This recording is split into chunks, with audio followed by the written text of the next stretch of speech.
Hello and welcome to our PlayStation 4 Rumour Round Up, where we salvage spare parts from all the next-gen speculation and use them to construct a giant whirring factbot. Early reports suggest the machine, codenamed Orbis, will be capable of playing games at a probably made-up resolution of 4096 by 2160, as well as 3D games at 1080p. Remember 3D games? Yeah.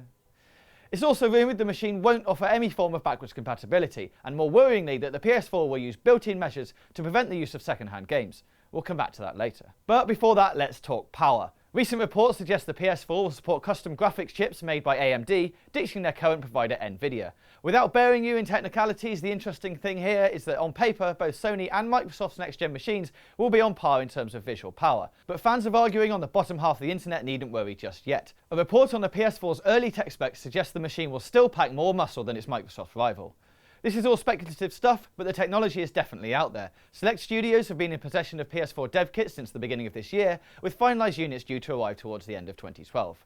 But what about the games? After some debate, it looks certain that Sony will not be abandoning retail copies for the PlayStation 4. Despite the recent $380 million acquisition of streaming service Gaikai, Sony insists that box copies will still be a big part of their strategy, with SCE UK boss Fergal Gara recently confirming that they will remain heavily committed to the high street. Departed Sony Computer Entertainment chairman Kaz Hirai has also emphasised Sony's commitment to optical media, reassuring consumers that a business the size of Sony's requires a physical medium, which is great news for anyone still clinging to their shelf of neatly ordered box copies.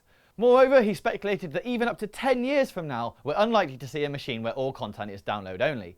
That cool breeze you just felt was every single gaming retailer all breathing a collective sigh of relief. We also know that development has been underway since at least 2010. A LinkedIn CV from former Sony R&D man Attila Vass specifically references a next-generation PlayStation. Vass apparently worked on the machine from August 2010 to April 2012, and all his work on the PS Vita is listed separately.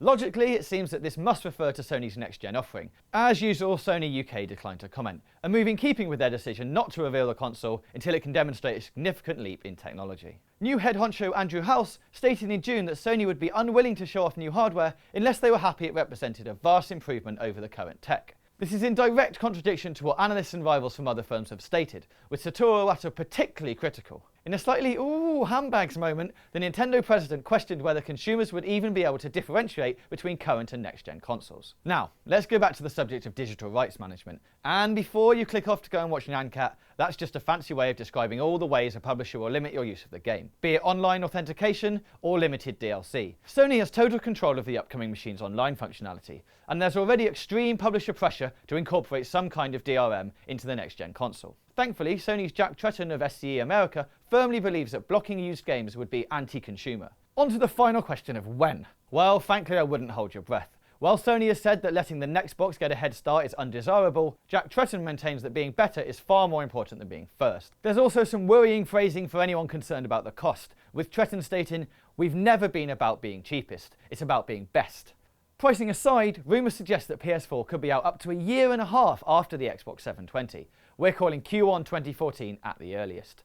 That's all we've got for you for now, but stay tuned for more Rumour Roundups, and don't forget to comment, rate and subscribe.